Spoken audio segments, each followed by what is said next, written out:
Most people think that dopamine is the pleasure molecule. That dopamine is something that we all must have to stay balanced and to be able to keep going with each and every day that we wake up to. Without it, we would have no enjoyment in our lives. However, that is not completely the case. That's not completely true. Dopamine is pulling at us constantly that blurs the lines between being happy and just wanting something. Chemical is so powerful that it changes and just really does things to us that makes us perceive life differently. It makes a huge impact on life and deserves some great attention and great understanding to know if something is actually good for us that makes us want to be happy, or if it's something in a way that's actually draining us away little by little. I don't want you to be on the latter end of that spectrum. So I am here to talk about it. In this video, I will break down everything about dopamine and how it affects us day to day. I have greatly been on the harmful sides of dopamine, and I want to share those experiences with you. That way, you can minimize and just be able to manage dopamine much better so you can avoid the mistakes that I made prior. Now, the first thing is, it's a question. What is dopamine? Well, dopamine is the feel good chemical, molecule, really. It's something that makes us want to get something, that makes us want to go for something. It's not the feeling itself of the pleasure or the feeling good itself that is dopamine, but it's more the drive and the anticipation of wanting to go for something that you really like or that you really want to go for. Dopamine does not mean happiness. It is the reward you get for receiving the thing in question. Dopamine is something that is very strong and a very strong chemical that we do need day to day. It is very integral for us to be able to go for the things that we have planned out for, our goals, our systems, or anything of that matter, just to be able to just live day to day. It is very integral to all of us, and we do require it every day. Although now that brings us to the second question, which is dopamine all the same? And the simple answer to that is no, not all dopamine is the same. In fact, there are two different types of dopamines, which is one that's the natural one, which is known as the real dopamine, and then there's the artificial dopamine, which is known as the fake version. So I'm going to start with the real one just so you can have a fine understanding of what dopamine really is. So the real dopamine is what you contribute and what you do to bring yourself to a higher elevation. So what this means is every small action that you put out there, every small effort that you put out there is what raises your dopamine higher and higher, which is your pleasure higher and higher of feeling good from being able to achieve the effort that you may have not been able to achieve before. And what this means is you'll have gradual motivation building up inside of you because of your efforts that you've been putting on every single day or every single time that you go at it, more and more. And this in turn gives you the satisfaction of being able to complete each one that makes you motivated to want to keep going for the next big hurdle or the next big task. So let me give a few examples. So let's say you have a to-do list. Let's just say you have a list of tasks that you want to do for that day. And you know it's imprinted in your mind and you know you have to do it. And so as you go down each task, you'll feel great knowing that you were able to complete that and just doing it because it's set by you and you are completing everything you set by yourself because you're doing it to yourself, you own it to yourself to complete those tasks. Another good example can be learning. So if you have something that you've been learning and you've been really wanting to learn for the longest time, well, when you do complete that, when you do end up learning that particular thing, then you'll feel great about it. You'll feel satisfied and happy about it. And this is mainly because learning is a struggle and it's supposed to be a struggle. It's supposed to be a good struggle. That means your brain is, concentrating, is trying to actively learn what you're reading or watching or whatever form of learning that you go into. But struggle is good when it comes to learning, which means if you're able to complete that struggle and you're able to overcome that struggle, not only will it be retained in your memory, in your brain, but it'll also make you feel great knowing that you were able to learn that particular thing that was hard to learn to begin with. And another great example, which is one of my personal favorites as well, is social connections. So again, I'm an introvert and it's hard for me just to talk to people normally and just to want to connect with people without feeling the social anxiety. So when I overcome that and I find myself just to be able to talk to people properly, then I'll feel happy being able to just do that particular thing because I know to me it is really hard to do. And so when I do talk to people normally and I do help them out in turn or be able to converse normally or be able to just flow naturally, then I'll feel happy that I was able to complete something like that, whereas it would have been hard otherwise. Now, the other form is the fake dopamine. So, one key thing when it comes to fake dopamine is, well, instant gratification. So, what this really means is you'll get something, you'll receive something, but you don't put any effort into getting that particular thing. And social media is a great example when it comes to this. So if you were watching something that's really funny or you post something on social media and you got a plenty of likes for it, that could be a form of instant gratification right there because while you're happy for receiving such a instant thing for a quick thing, that it just makes you happy of just knowing that you're getting likes on that picture, video, whatever it may be. So that leads on to the second key point, which is satisfaction. You get a really high satisfaction from that, a lot of satisfaction from that. And it usually comes very quickly. So when you do get a very quick satisfaction, you get really great amount of satisfaction from that, that means that it spikes up so high. It goes up so much higher. And then once that satisfaction is done and it starts to just mellow out, then it starts to drop way below baseline. And it's going to be harder for you to get happier from anything else for that matter.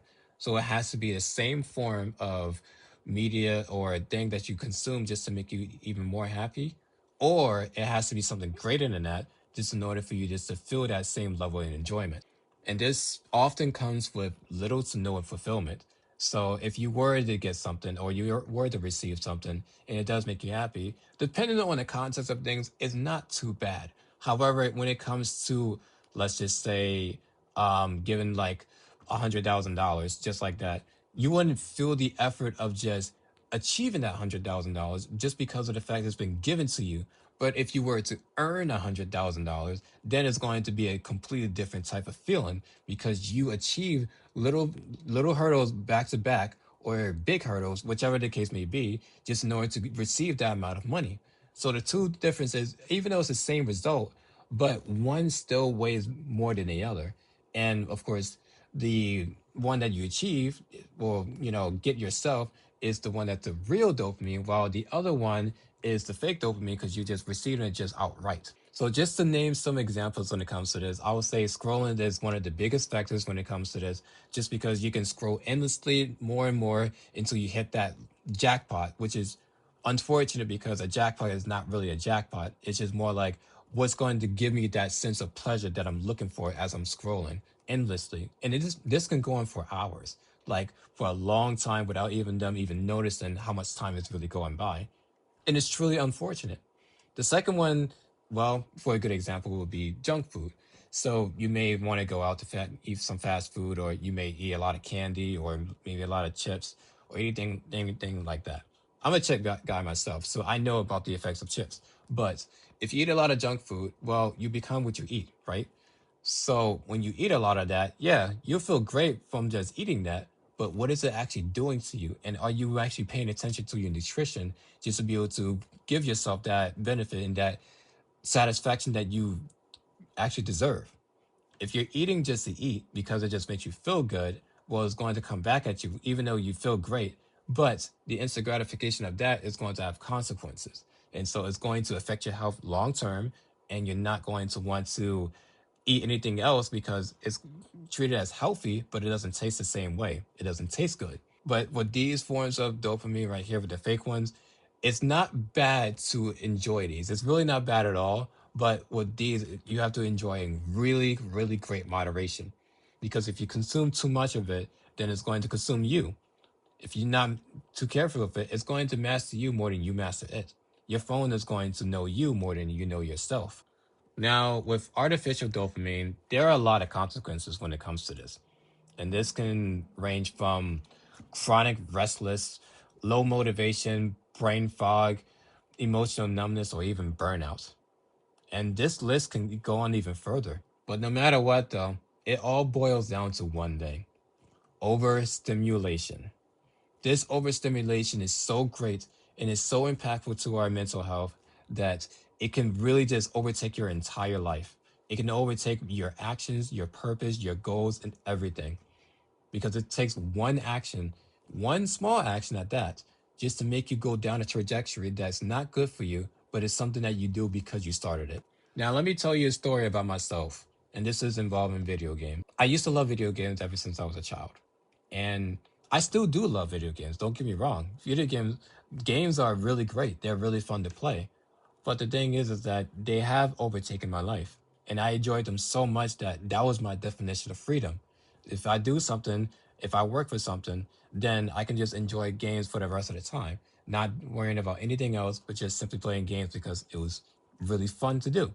And games are supposed to be just that. It's supposed to be really fun.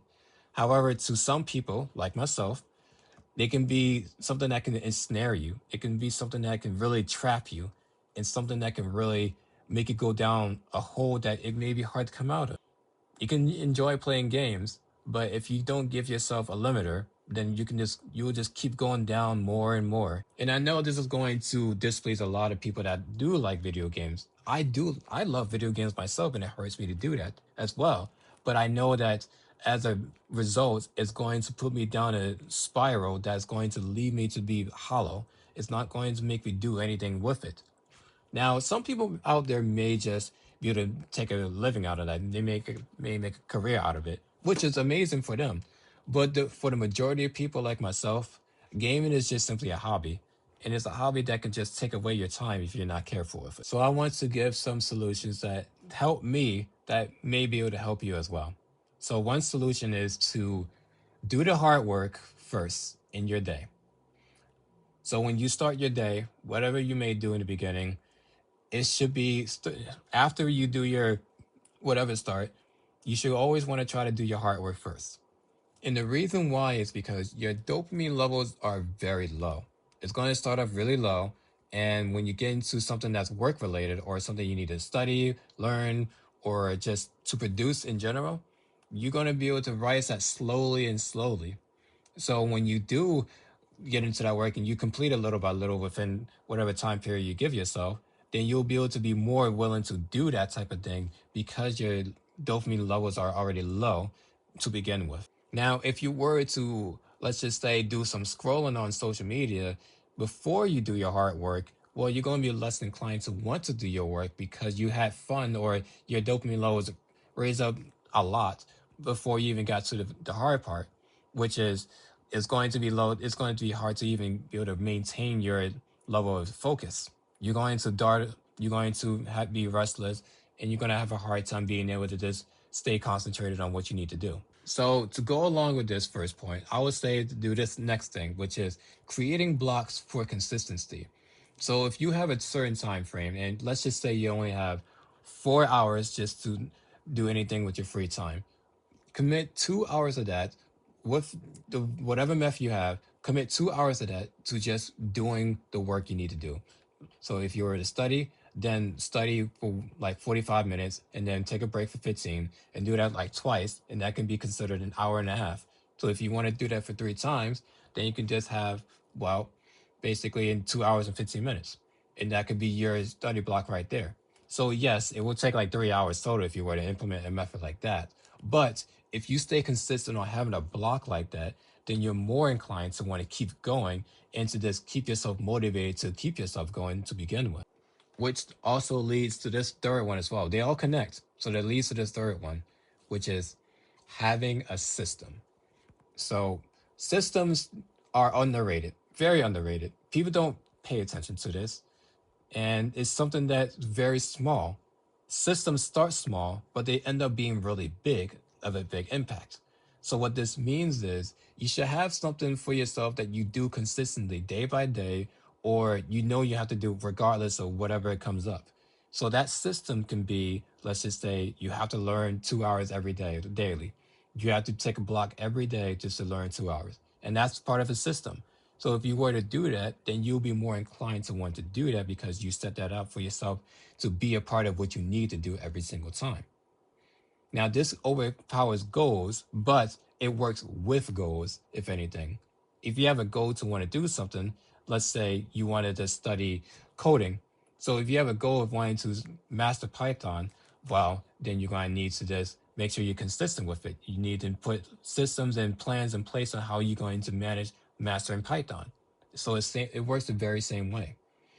If you do the hard stuff first, then you'll be able to manage yourself a lot better. It is not bad just to want to have some fun.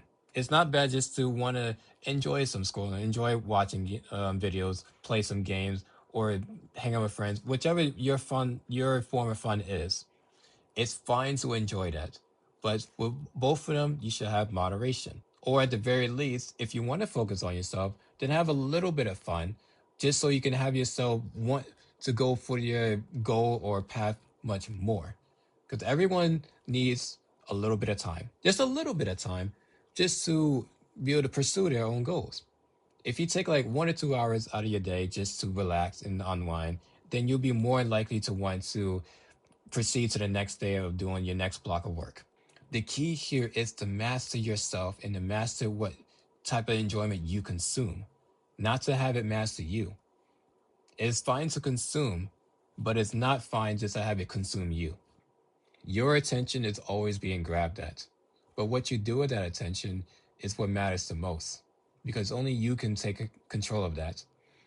You may be influenced to want to do something. Maybe people may influence you, or social media may influence you, whatever it may be.